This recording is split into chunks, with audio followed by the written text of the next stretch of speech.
What's going on, everybody, and welcome back to another video here on the Game Time Voice YouTube channel. I'm your host, Mike Walsh, and I thank you for joining me. Now, I know what you guys are thinking. Wait a minute. Does he know how to do this? Because we haven't really seen him in his office, so to speak, in a while on the video here on the channel.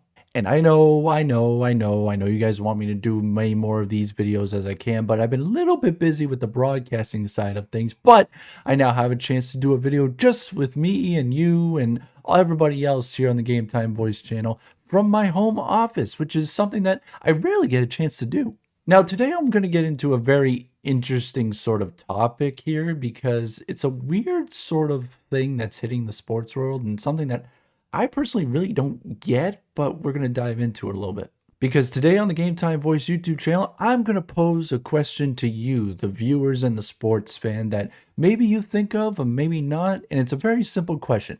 When's the right time to get rid of a head coach? And the reason why I kind of brought up this sort of weird topic all of a sudden is I'll get to it later on in the video because it's a rant-filled part, and I want you guys to stick around for that. But it's also something that the more I look into it, the more it gets really, really weird. Because it seems like nowadays, head coaches all throughout mainly professional sports, it's much rarer in college and high school, but more so in professional sports, head coaches have a very, very short leash. And sometimes nobody wants to put the onus on the players, so to speak. And we dang sure know they're not going to put the onus on the general managers, the ones who are making the calls. So the head coach gets most of the blame. And I can find examples from all over the major sports leagues of examples of head coaches who probably are very, very successful in their role, all of a sudden just getting thrown to the wayside. I mean, let's go to the NBA, and I have two very prime examples. Do you guys remember in 2021 when the Bucks beat the Suns? Giannis Antetokounmpo was just an absolute freak of nature, won the NBA championship under the direction of Mike Budenholzer? Evidently, the Bucks didn't, because 22 months later in 2023, just 2 years after bringing a championship, Mike Budenholzer was let go after a first-round exit.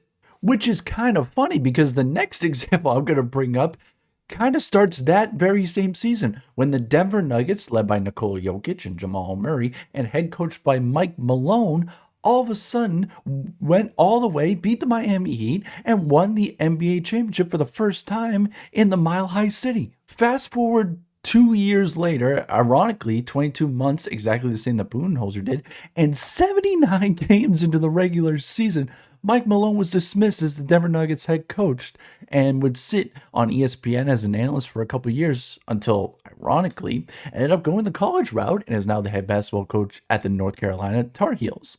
Now, those are examples of maybe 22 months or just under 2 years or so in the NBA of coaches having a very quick hook. But what's the opposite end of the spectrum? Well, look no further than the NFL and look no further specifically in the AFC North, where this past season, after incredible runs, two very prominent head coaches were shown the door by two of the most storied franchises in the National Football League.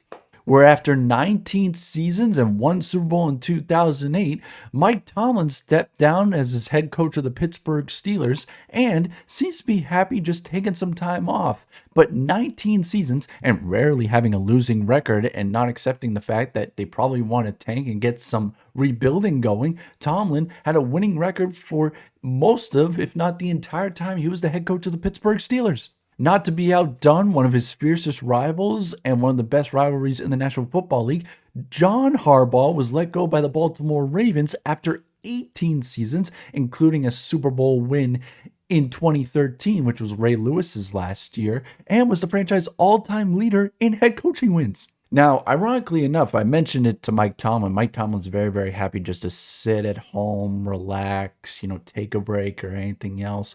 John Harbaugh, no, just dove right back in as he's currently now the new head coach of the New York Football Giants. But to be honest with you, those decisions I really kind of were, interesting, but I really wanted to do this video for two main reasons. And both of them revolve around, my favorite sport in the world, hockey. You see, because this very season, with very few games left in the regular season, we got not one, but two unexpected firings in the NHL. Because you see, on March 29th, with just 8 games left in the regular season, the Vegas Golden Knights decided to part ways with head coach Bruce Cassidy, who won them a cup just 2 years earlier. You see, Cassidy had gone 8-15-4 over the final 27 games, but if you're going to make a move, why are you making this move now? Why not give him a chance to make a run in the playoffs? And then if it doesn't work out, by all means, let him go. And also, I kind of have a soft spot for this one because this is, I feel like, is the second time that Bruce Cassidy's been kind of, shown a bad hand, so to speak. I apologize for the Vegas joke, but I couldn't help it. Because this is the second time that I think he's been dismissed and it hasn't been his fault. And how do I know that? Well, the same thing happened when he was the head coach of my team in the Boston Bruins, where he took a struggling Bruins team to the playoffs, took the Carolina Hurricanes to 7 games, and for some reason, they blamed him as opposed to the nitwits running the front office. Now, Bruce Cassidy was replaced by John Tortorella, and the Vegas Golden Knights were able to kind of right the ship and will be in the NHL playoffs, taking on the newest expansion team, ironically, considering Vegas was the newest expansion team just a couple years ago, the Utah Mammoth. And that will be under the direction of a longtime former NHL head coach and an assistant coach with the U.S. men's hockey team that won gold in Milan, John Tortorella. But then you look at the opposite story that I want to talk about with the New York Islanders firing Patrick Waugh with just 4 games left in the regular season on April 5th, and we're currently in a playoff spot, being 3rd in the Metropolitan Division. They replaced Patrick Waugh with another longtime head coach, Peter DeBoer, with just 4 games left. How did it go? They ended up missing the playoffs. So again, 2 weird examples and a bunch of examples of GMs being very quick on pulling the trigger on getting rid of their head coaches. Some very quickly after winning a championship, some after long stints with the team and needing to go in a different direction, and others maybe panicking and doing it right before a playoff run. Now, all of this, the whole reason why I wanted to do this video, why I bring up those cases and those statistics, well, there's a very simple and, to be quite honest, if you can hear it in my voice, passionate reason for it. And it all goes back to the team that I root for the most. And no, it's not the Bruins. No, it's not the Red Sox. It's not the Patriots. And it's not even the Celtics. It's these guys, the UMass Lowell Hockey Riverhawks. Because you see, Norm Bazin just finished off his 15th season in charge of the UMass Lowell hockey program. And to be quite frank, it was the first time in all of those 15 seasons where I looked behind the bench, I looked at head coach Norm Bazin, and I thought, I feel like your seat should be warm right now. Now, very early on, and I'll be the first to say it, I don't know if Norm Bazin is the best coach in the history of the UMass Lowell hockey program, because many people will point to head coach Bill Riley, who won 3 national championships, albeit Division II, but still were the best hockey team in the country at any level in the NCAA. So if you want to make an argument for him as the best coach in the history of the program, very well. But you could also make the argument that Norm Bazin is the most successful head coach in the history of UMass Lowell's Division I program, winning 3 Hockey East championships, making 1 Frozen Four, making plethora of NCAA tournament appearances. But this is a case, quite frankly, of what have you done for me lately? Because coupled with the fact that you're losing players at a rapid rate to the transfer portal, which include losing great players like both Mirko and Diego Buttazzoni, Luke Shipley, and Lee Parks, as Lee Parks made the trade to go in the conference and go up north to Maine, following in the footsteps of Owen Fowler, who did the exact same thing. Meanwhile, the Buttazzoni brothers, did they go to another Hockey East rival?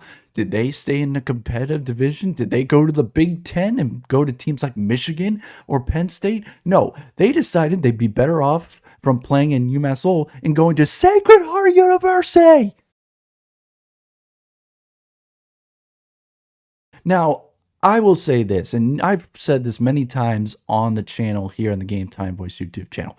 My dad and I have been longtime season ticket holders of UMass Lowell hockey for many, many years. And we took a little bit of a break while I went through college. So we took a break for the 16-17 season all the way through the COVID year, the 2020-21 season. But then the 21-22 season, we came back and watched the Riverhawks go to 2 straight semifinals at TD Garden and made an NCAA tournament appearance that first year in 22, losing to the eventual national champions in the Denver Pioneers. But see, as season ticket holders, we decide that, we're going to go to every home game. And then we decide, are there road games we want to go to or neutral site games? Including this year when we decided to make the trek up to Lake Placid to watch the team play Clarkson and St. Lawrence and watch them absolutely crap the bed against Clarkson.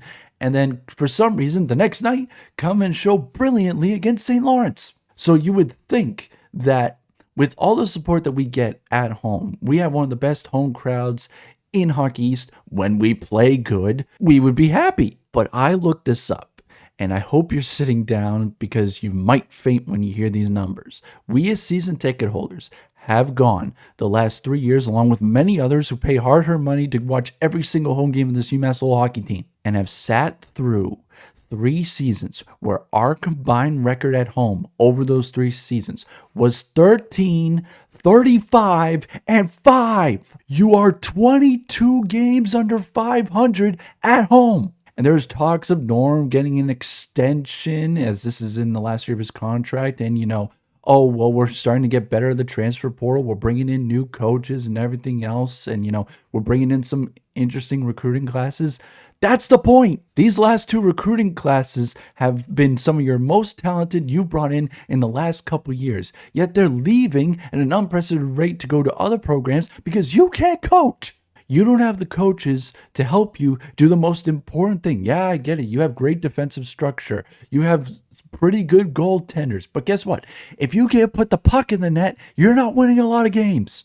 And I'm sick and tired of watching half-empty arenas on Fridays and Saturdays. And for the love of all that is good and holy, I'm sick and tired of watching a power play that looks like 5 guys that just meant that day. So all of this ranting and raving and weirdness and everything else, guys, is to let you know when is the right time to move on from a coach. Do you give him a little bit of a leash, maybe like 5-6 years, see where he goes, and if he wins a championship, obviously does he get a little bit of a longer leash, or as soon as it goes south even just a little bit, do you yank him right out from underneath? Let me know down in the comments what you guys would do if you guys were the GMs of these organizations and you had a head coach in a very similar situation. But that's all the time we have today here on the Game Time Voice YouTube channel. I thank you for watching. Make sure to like the video, leave a comment down below, and subscribe if you haven't done so already, as we're trying to hit 100 subscribers